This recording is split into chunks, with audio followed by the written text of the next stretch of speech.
Ancient Egypt, land of great pyramids, stunning artwork, commanding pharaohs, and powerful empires. Egypt, above all ancient civilizations, has captured our fancy with its spectacular iconography and cultural charisma. But even as the ancient Egyptians proclaimed their power to the world, they buried a shocking secret about their reign. They erased from history the story of a subordinate kingdom from the south that rose up, overthrew their masters, and ruled as pharaohs of Egypt themselves.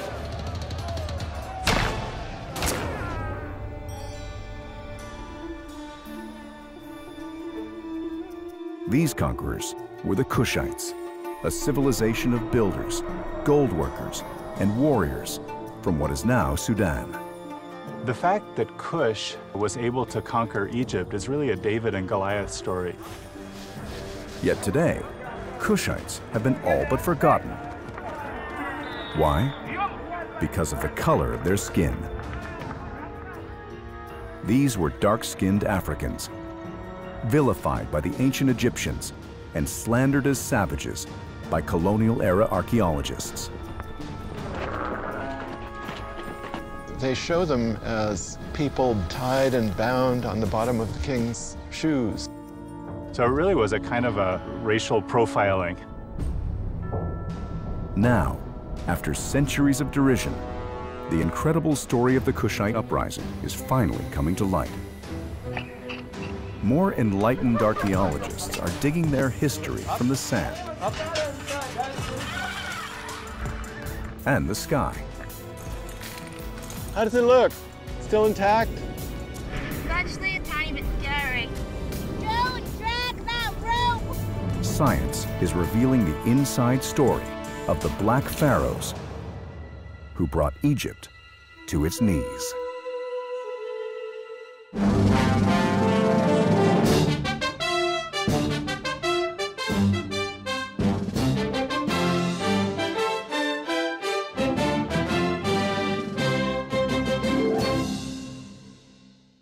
This program was made possible in part by contributions to your PBS station from viewers like you. Thank you. This is the Royal Kush Cemetery of El Kuru in northern Sudan, the Kush answer to Egypt's Valley of the Kings. Many rulers of Kush were buried here, making it one of the few places to learn about their lives and how they managed to conquer Egypt.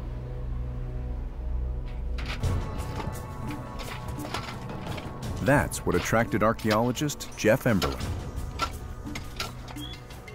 At a pyramid called Ku-1, Jeff's team is moving 50 tons of earth to expose a royal tomb beneath.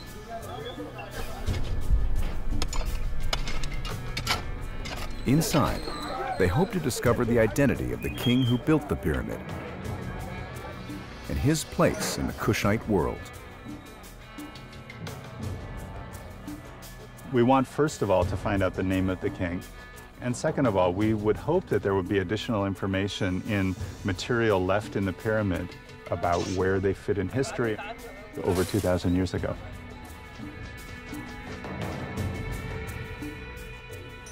The Kushites left few written records, and most of their tombs and temples have been destroyed. Ku-1 is no exception. Before harsh weather and stone thieves got to it, the pyramid stood nearly 4 times its current height.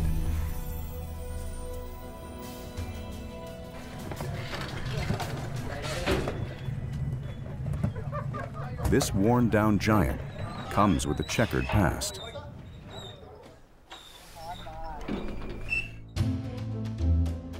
About 100 years ago, American archaeologist George Reisner excavated many Kush monuments and discovered the tombs of its most important kings.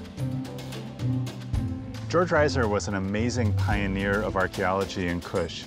He started in 1908, he worked into the 1930s, very difficult conditions, and yet he managed to establish a basic chronology, not only of the broad archaeological periods, but of all the kings of Kush. He put them all into order, and it's an order that we still basically use today. At El Kuru, Reisner got to the bottom of every pyramid, except Ku-1. There, fear got the better of him. The ceiling of the pyramid had collapsed, locking its secrets inside.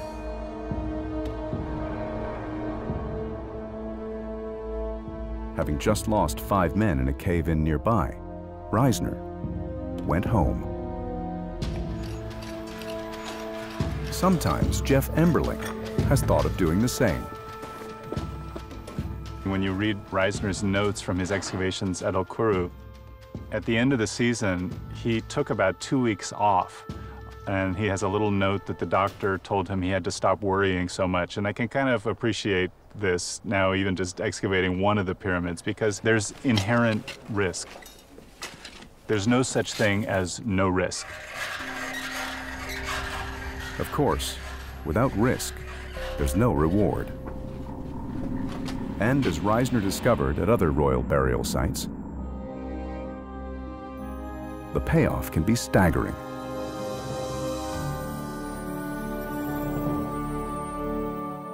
Reisner recovered troves of gold jewelry and stunning artifacts.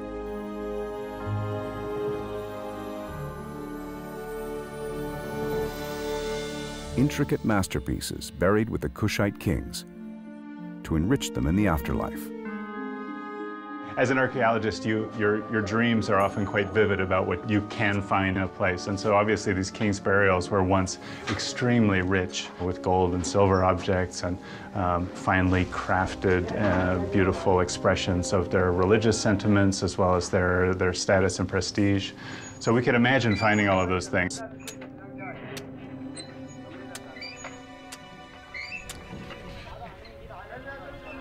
Jeff's first big revelation is not gold treasure, but a giant staircase, one fit for a king-size funeral procession. But it's a smaller feature that grabs his attention. You can see that this staircase is really monumental. They've dug down through the solid rock to a depth of over 25 feet. And you can see just at the bottom there, the original doorway, and above it, an irregular hole that's almost the same height. That irregular hole was dug by looters. Jeff believes it was an inside job. Most people would not know that if you dug through the rock, that there would be an open chamber that high up. It's over 15 feet off the original ground surface. But unusually in this pyramid, the inner chamber is huge and high. And so it was only the people who built that would have known that digging over the doorway, they'd break into the open space of the chamber itself.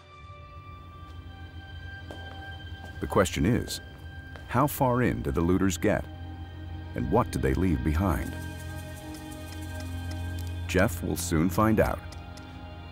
Already, he's excavated to the site of the cave-in that had blocked Reisner's path.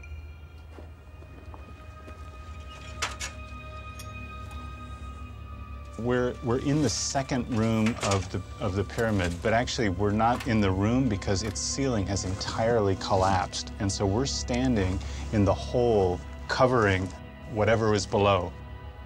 I have a secret theory that really what happened is the looters burrowed in here, and as they were digging, the ceiling collapsed on them.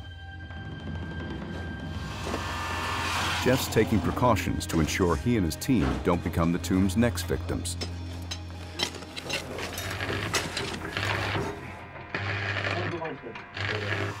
At a makeshift workshop, his colleague, architect Ignacio Forcadell, builds life-saving iron supports. Inside.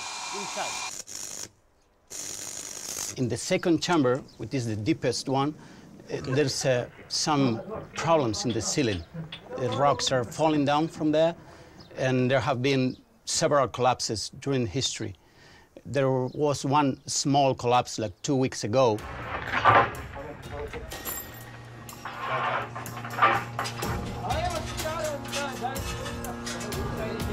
Once installed, Ignacio's iron arches should prevent the roof from falling, as Jeff and the team dig for the dead king.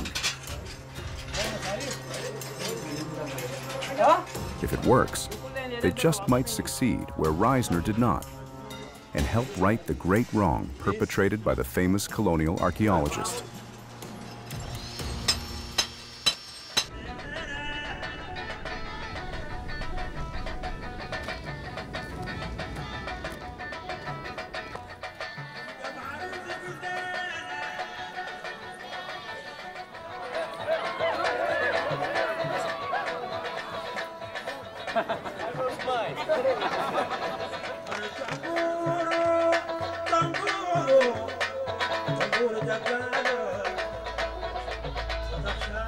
Throughout his time in Sudan, George Reisner excavated amid the rich local culture of his African hosts.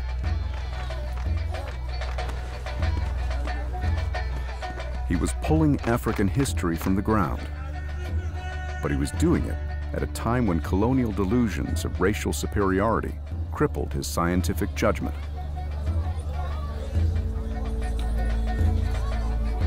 Even as he was awed by the pyramids he excavated, he refused to believe they could have been built by the ancestors of the black Africans he saw all around him. His prejudices even seem to have clouded his eyesight.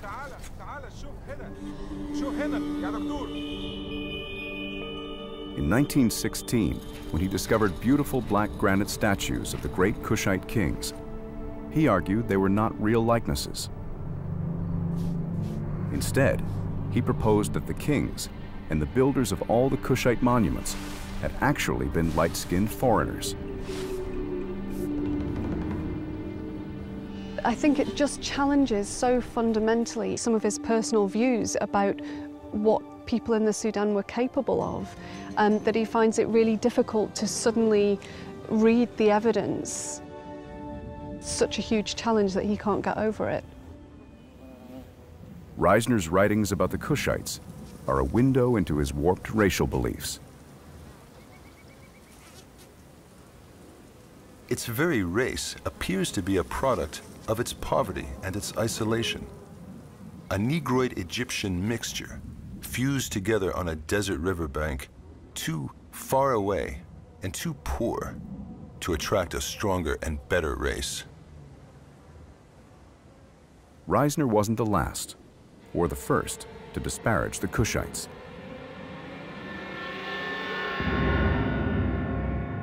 Until recently, most archaeologists thought Kush, often called Nubia, was nothing more than a subject state within Egypt's empire, a source for gold in peacetime, and slaves during war. It was an image first cultivated by the Egyptians themselves, who had an often volatile relationship with the Kushites, a relationship that dates back to the birth of both nations.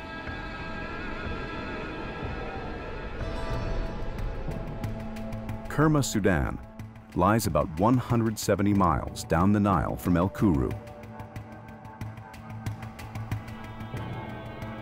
At its heart is a defufa, which means brick monolith.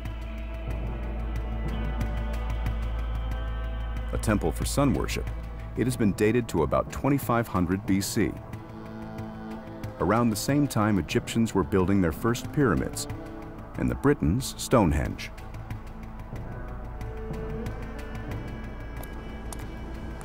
According to archaeologist Salah ad-Din Mohammed Ahmed, that makes it one of Africa's oldest surviving buildings. The Dafufa stands in the middle of the ancient town of Kerma, which is one of the most ancient towns of the whole planet, certainly the oldest in Africa.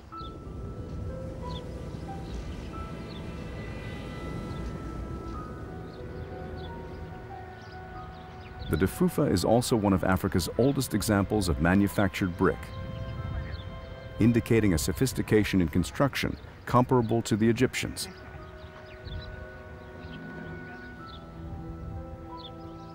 Also around Kerma are some of the continent's most ancient burials.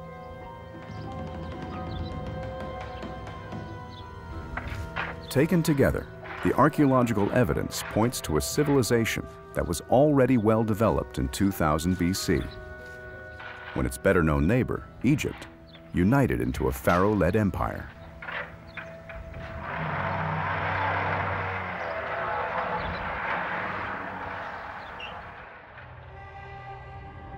At first, the two up-and-coming nations were peers and forged a mutually beneficial relationship. It was often a relationship based on trade. Evidence from Egyptian tombs shows depictions of people from the Sudan bringing tribute, as it's always characterized, into Egypt. So items like leopard skins, monkeys, precious stones. Because of its location on the Nile, Kerma grew into a thriving trade hub between sub-Saharan Africa and Egypt, funneling ebony, ivory, and exotic animals north. But it was gold that fueled the Kush's rise to power. They mined it from the Nile River Valley and sold it to Egypt. The Egyptians had an insatiable appetite for jewelry, not to mention the gold leaf coffins and funerary masks made famous by King Tut.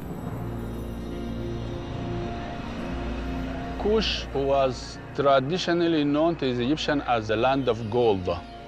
So most of the gold of the Egyptian state came from Nubia, and mostly came from this area and also from the eastern desert to the east of Kerma.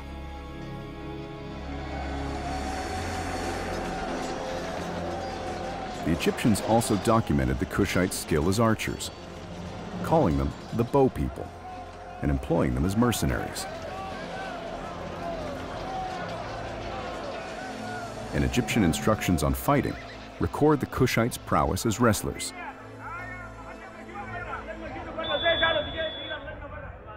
A tradition that still thrives in Sudan today.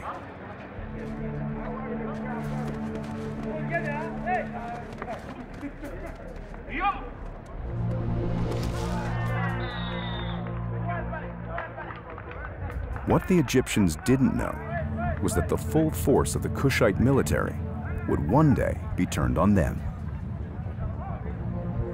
The Kushites started small, with incursions across the border to expand their territory. The Egyptians responded with anti-Kushite propaganda, and then war. They would describe Kush as wretched Kush or vile Kush. Egyptian images of Kushites from that period, they show them as people bound up, tied and bound on the bottom of the king's shoes. Kushites are depicted in Egyptian art usually in very highly stereotypical ways. So we very frequently see depictions of the pharaoh grasping prisoners by the hair and executing them by hitting them over the head with his mace. And this is a classic depiction as peoples that are downtrodden and are worthy only really to kill. The Egyptian representations of Kush, at least at an official level, tended to portray them as more tribal, more savage. So it really was a kind of almost a racial profiling. Racial profiling that probably made it easier for the Egyptians to justify taking over the country. In about 1500 BC, Egyptian pharaoh Thutmose I invaded Kush to eliminate the growing threat and get direct access to the gold he coveted. His army plunged south until they reached a sacred butte called Jebel Barkal, or Pure Mountain.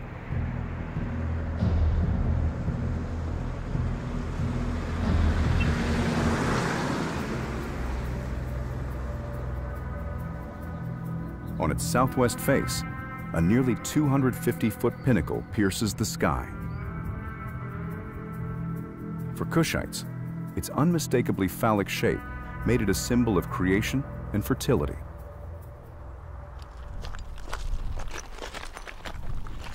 But according to archaeologist Tim Kendall, the Egyptians saw a more important meaning in the mountain. What made this mountain so powerful and meaningful to the ancient Egyptians was the fact that it had this gigantic spire-like pinnacle on its south face that reminded them of multiple things that had great religious meaning. On the one hand, it looked like a rearing cobra. On the other hand, it looked like a standing king, Osiris, the mythical first king of Egypt.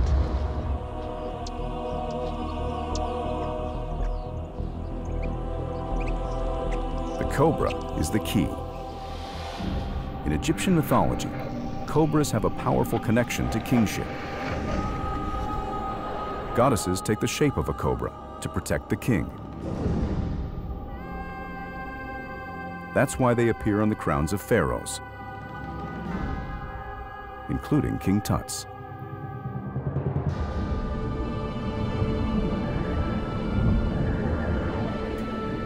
Kendall believes it was probably a high priest accompanying the invasion who first saw the connection. Like a giant religious Rorschach test, the mountain revealed its importance before his very eyes. Jebel Barkal was deemed magnificent enough to be the birthplace of the god of gods, Amun.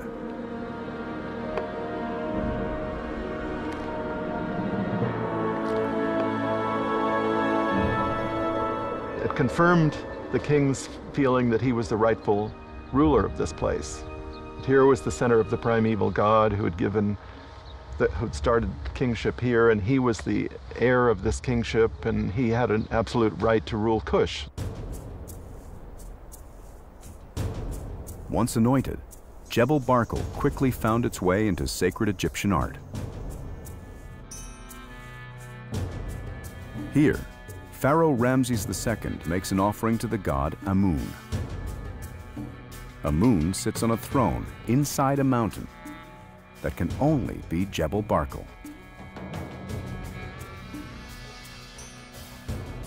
The pinnacle is represented by a giant cobra wearing the white crown of Egypt.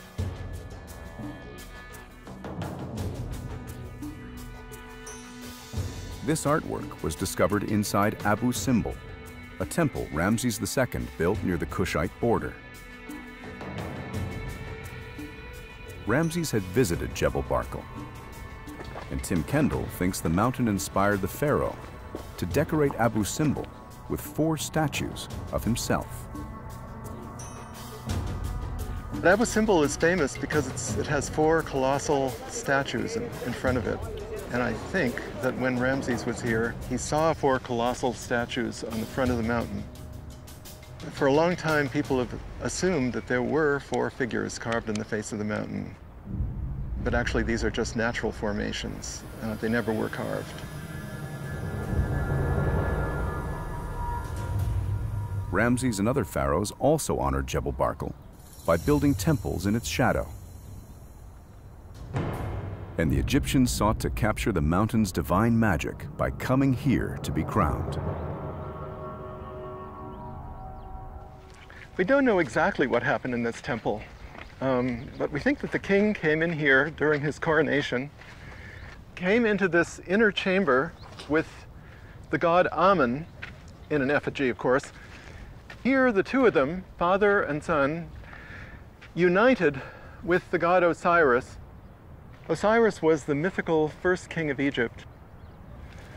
And then he went forth from the temple, climbed up the steps, sat down on the throne, and became king, and got up and stood on the porch and was greeted by the mob outside as the new living god. Over the generations, the legend of Jebel Barkal grew, and the Egyptian influence on Kush did too. Kushites embraced Egypt's religion, worshipped Amun, and and even began building pyramids like their imperial masters. I once wrote that the Kushites became the first Egyptophiles. But I think it's more complicated than that because they were adopting a worldview that had been long established, and they saw themselves fitting into it perfectly. Well, I think you have to look at this from the perspective of the imperial oppression. So at first, Kush was conquered by Egypt, but to survive, Kushites had to adapt themselves to Egyptian culture.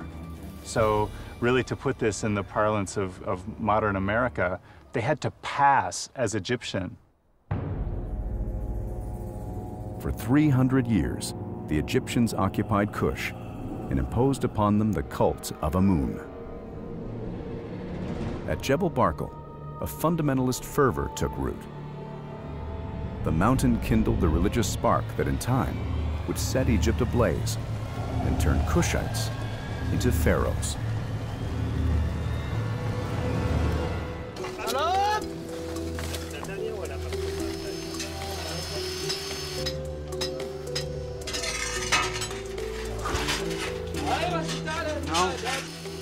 At El Kuru's Ku-1 tomb, Jeff Emberling and his team have pushed beyond the rockfall that stopped George Reisner 100 years ago.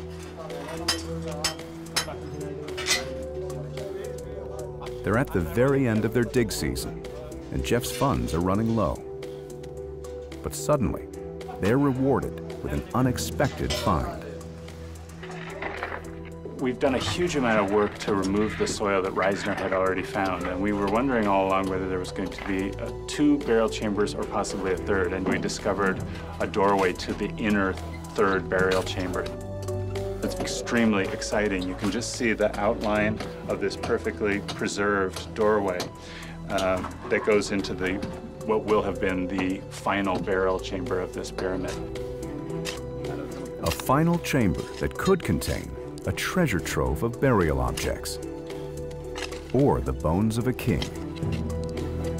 For foreman Mansour Muhammad Ahmed, the nearness of their goal fuels one last push. متحسس شديد إنه جدا في علاقة وده تاريخي وجدودي وثقافتي منهم وحضارتي منهم وكل شيء منهم، يعني بحس أنا منهم كلهم. والله أنا بحس بنفسي إن إحنا تأخرنا شديد في التدوير عنهم، يعني المفروض يكون من بدري نحن ندور عنهم ونعرف عنهم كل شيء. Already, the team has learned one important clue about the king who built Ku-1. He chose its location carefully. He's tucked in next to another, more humble, one-chambered tomb that once contained perhaps the greatest of all Kushite kings. On this platform once lay the body of Pianki, the black African king who conquered Egypt. By 700 BC, some 800 years after their invasion, Egypt had withdrawn from Kush. The new kingdom empires of Tutankhamun and Ramses II had fallen into chaos. Warlords from Libya fought for control of the north, while priests of Amun tried to hold the south together. The priests feared the cult of Amun would be destroyed. They knew their survival depended on reuniting the torn nation. So they turned to the most unlikely rescuer imaginable, their assimilated but much derided former colony, Kush. There, the young King Pianki, a zealot for Amun, was more than ready to heed the call.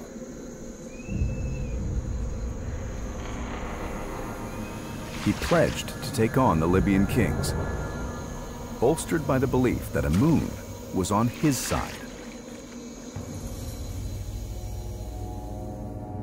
Pianki claimed, gods make kings, people make kings, but Amun made me king. his forces moved north on the Nile to Thebes.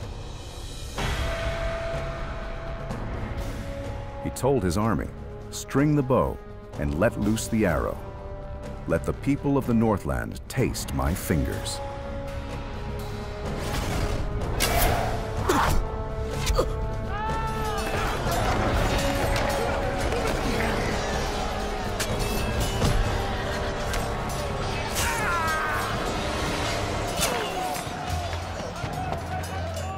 It wasn't long before Pianki's enemies begged for peace.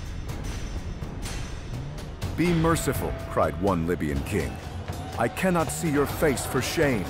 I cannot stand before your flame. I tremble at your strength."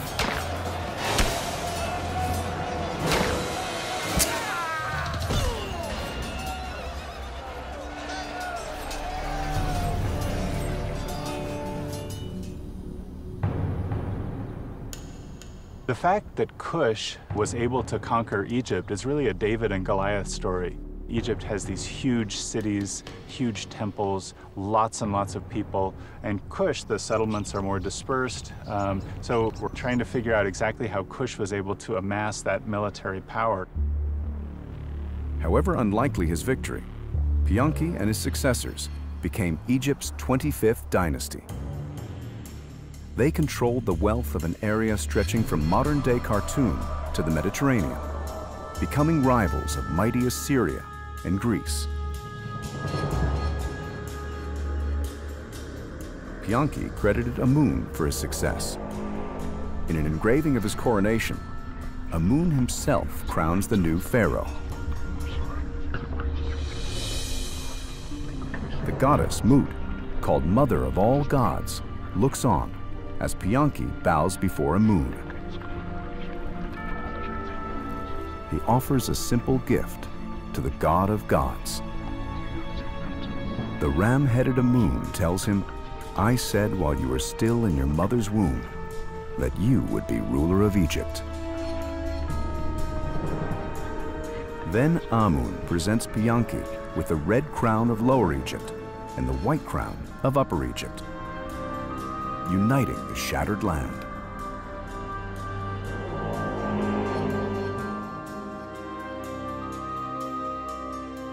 Pianki's coronation stele sent a powerful message to a devout nation.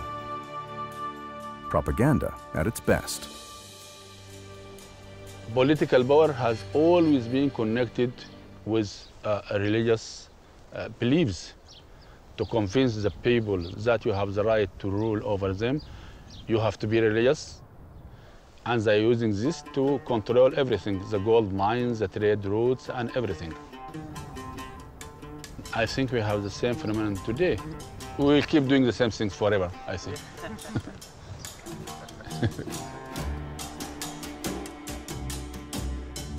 Pianki ruled from Cush for about a dozen years, before handing the crown over to his younger brother, Shabaka. Shabaka moved north to take over the Egyptian capital Memphis and settle unrest in the Nile Delta. He launched a renaissance of building on a scale not seen since Egypt's New Kingdom heyday.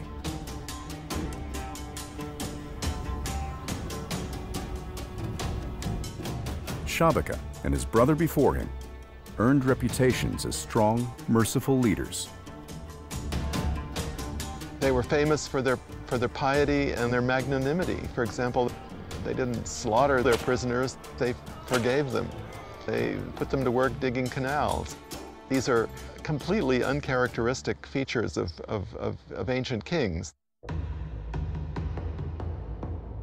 Pianki and Shabaka's triumphant reigns paved the way for Pharaoh Taharka, who battled Egypt's foes far beyond the empire's borders.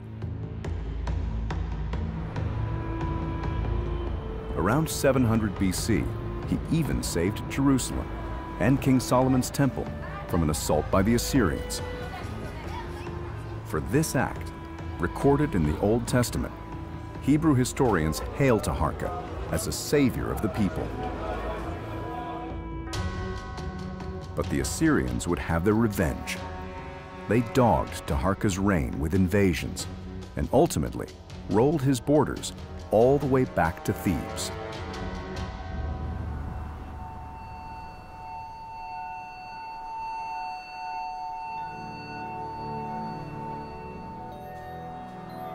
When Pharaoh Taharka died, he wasn't buried at Al-Kuru like his predecessors. Instead, he had his pyramid built in nearby Nuri.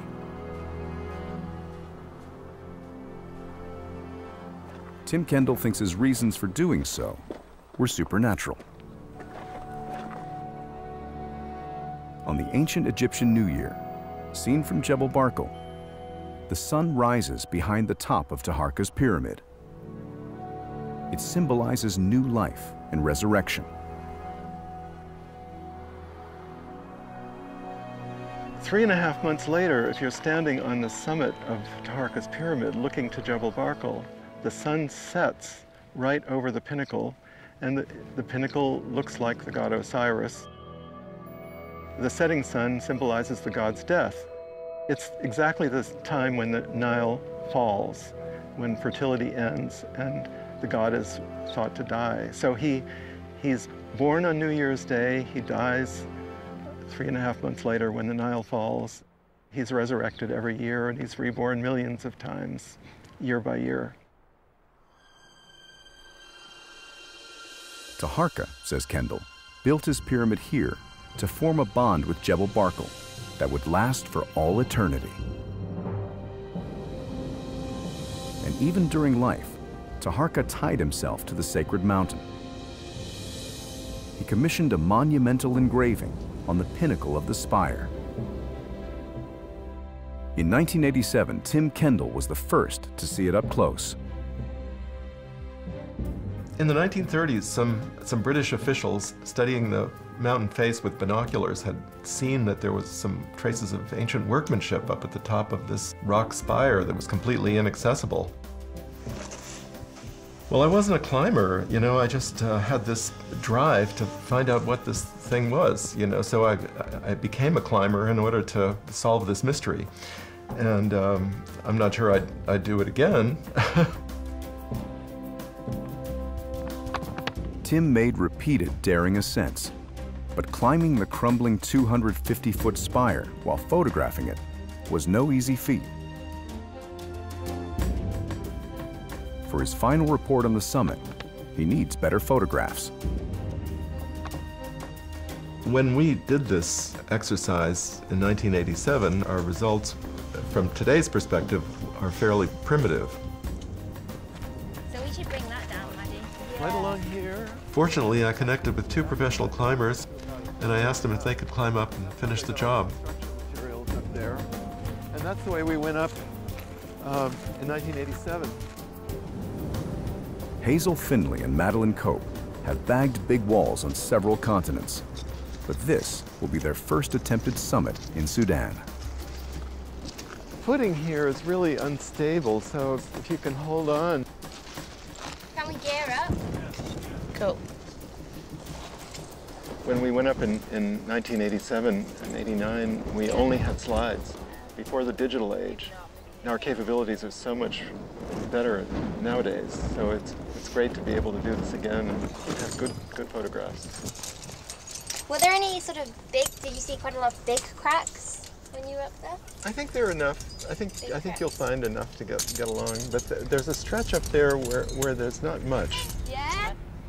Don't drag that rope across to the right, because there's a big boulder perched on the ledge there. Okay, I'll pull on the other one.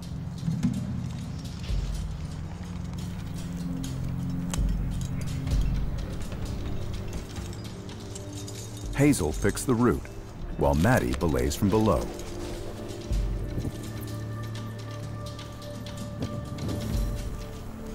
Hey, I'm just going slow because I don't have any pro. It's actually like a tiny bit scary. There's 200 feet of fragile rock between Hazel and their prize, an inscription left by one of Kush's most powerful kings. Okay, just watch out here, Mads.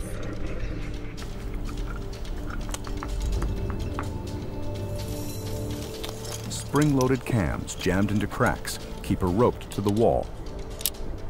But there aren't enough cracks. It looks okay. It just looks like there's no protection, you know? Already, Hazel sees signs of massive ancient construction. Huge holes bored into solid sandstone. Once, those holes held the wooden beams of a super-sized scaffolding. Workers would have built the frame from the ground up, using a crane to hoist each beam into place.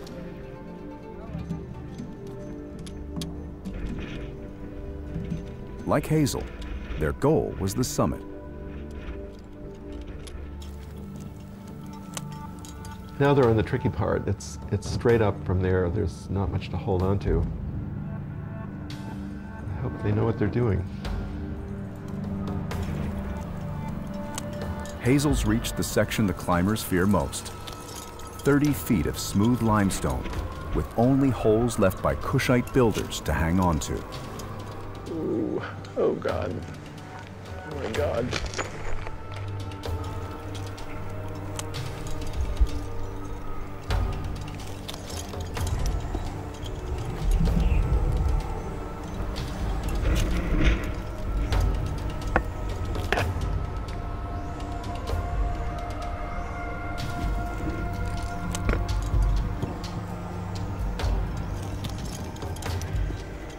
Finally, Hazel reaches the summit.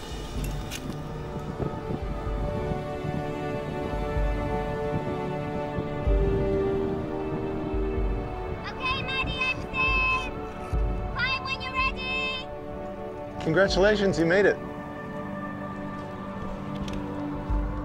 Now it's Maddie's turn to start up, while Hazel belays from above.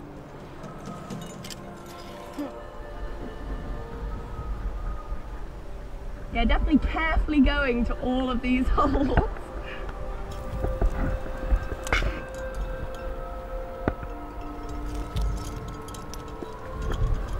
All right, on the summit. Yeah. Good idea to like throwing out all the damp right here. Now it's time for the real work to begin.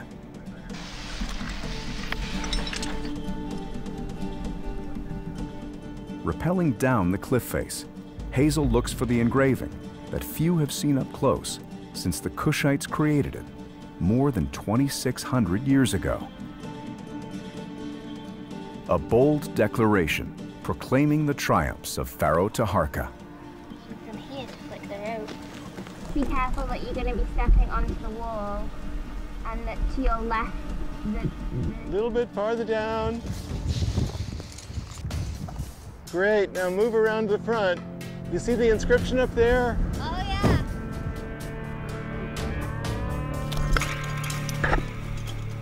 How does it look? Crumbling. It looks like the left edge of the inscription has crumbled away.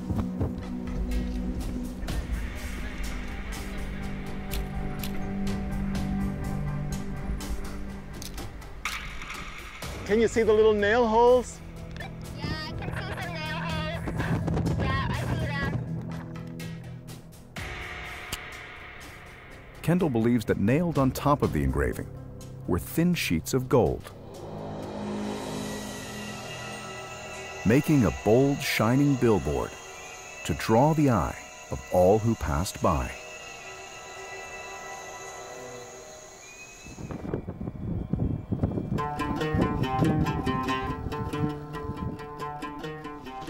Hey, bravo! Can I give you a hug?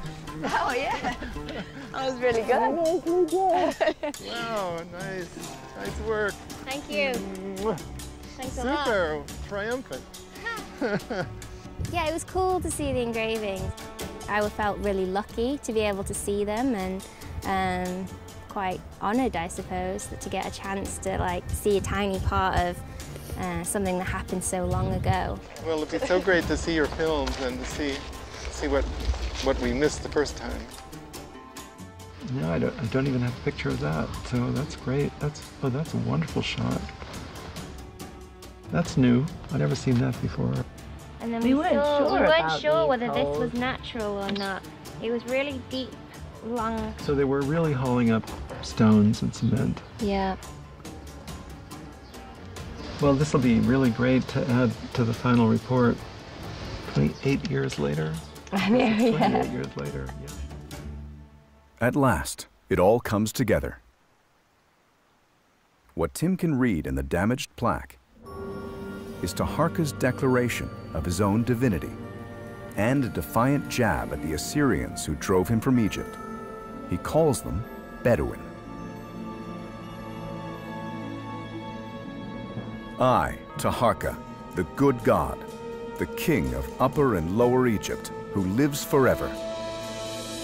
I have destroyed the Bedouin of Asia, and I have cut down the desert dwellers of Libya.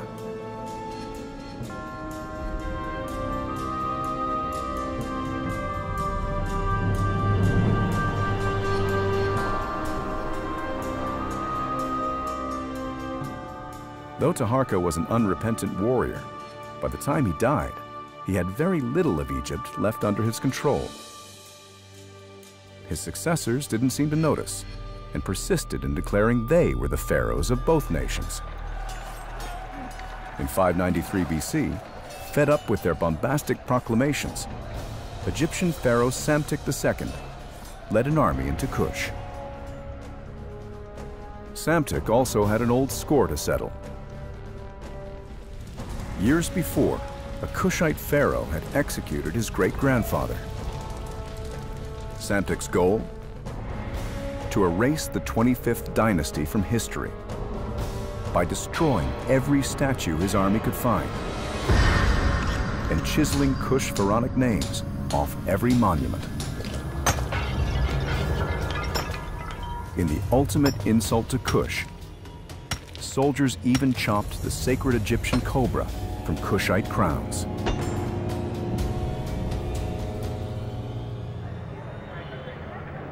The rewriting of history persists to this day. For example, just by looking at the facade of the Cairo Museum, where all the great dynasties of Egypt are inscribed on panels, marble panels. The only dynasty that's omitted is the 25th.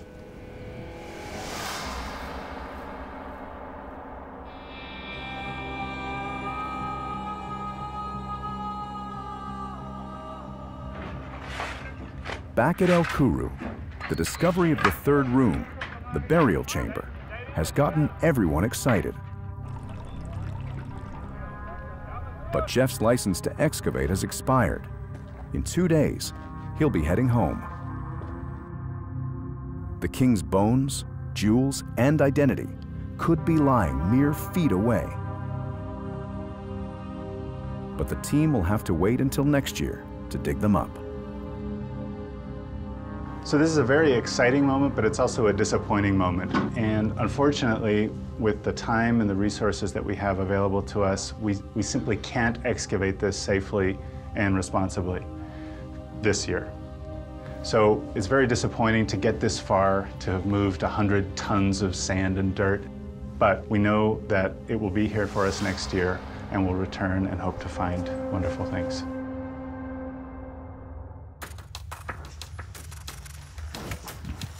But Jeff's not going home entirely empty-handed.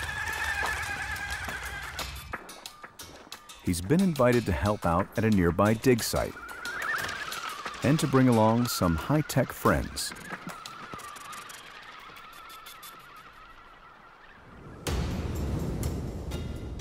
This is Zuma Village, the site of a noble burial mound built around 1,000 years after Taharka died. It was the twilight of the empire. A rival African nation was about to wipe out the Kushites for good. And Christianity would soon transform the region.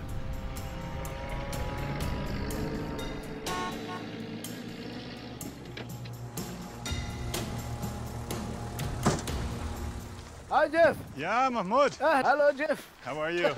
Nice to see you. كله تمام؟ كله تمام. Alhamdulillah. I have something here for you to see. Come along. At Zuma, Jeff's colleague Mahmoud Ed Tayeb has struck archaeology gold. Jeff, now we are approaching to the burial chamber. All right. I will show you. The layout of this white sandstone tomb is different from Coup 1. Here, a tunnel leads back to a shaft with burial chambers below.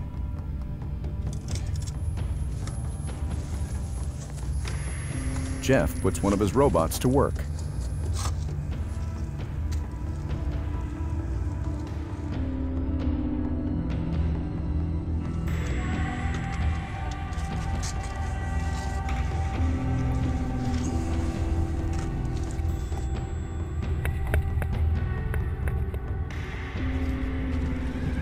Broken burial objects indicate this tomb, like all Kushite tombs, has been hit by looters. But for the archaeologists, it's still a treasure trove of clues.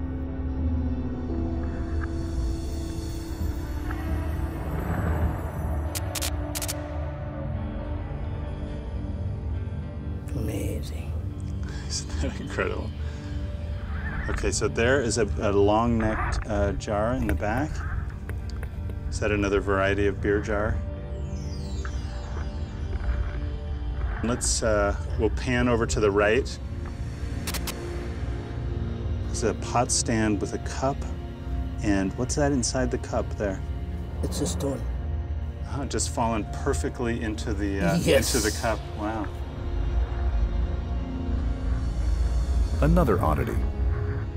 A brick wall that looks like it could have been built yesterday.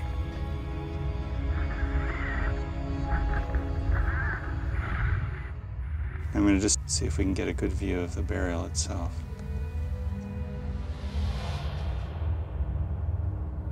At last, Jeff lays eyes on the bones of a king, or at least a nobleman, laid to rest in this tomb.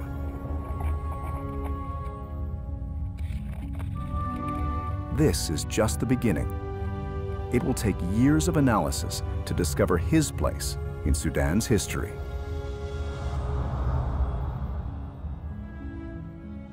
I really dreamed to find something extraordinary, and that was great, really, to have such finds. Burials for kings. If I could talk to him, I would ask him, who are you, and what is the importance of this place in which you are buried now? Moreover, I would like to ask him, where are these red bricks came from? It's a find of a quality that we dream of. So, you know, I was really glad that Mahmoud was sharing it with us. And of course, I wanted it myself. So it provided a great model for what we could hope to find here at El Khoury.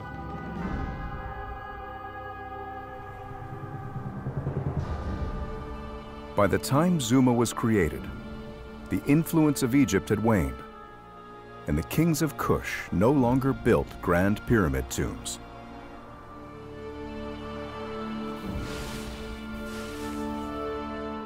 Their zenith as pharaohs had lasted just a century.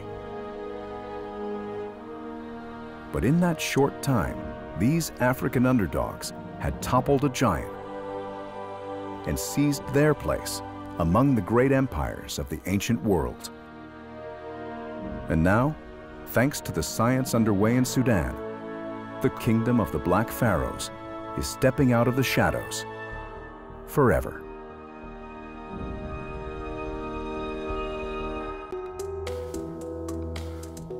To learn more about this program, visit pbs.org.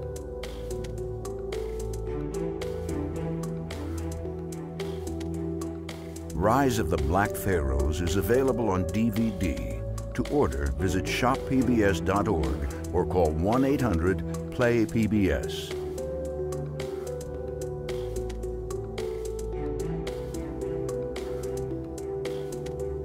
This program was made possible in part by contributions to your PBS station from viewers like you. Thank you.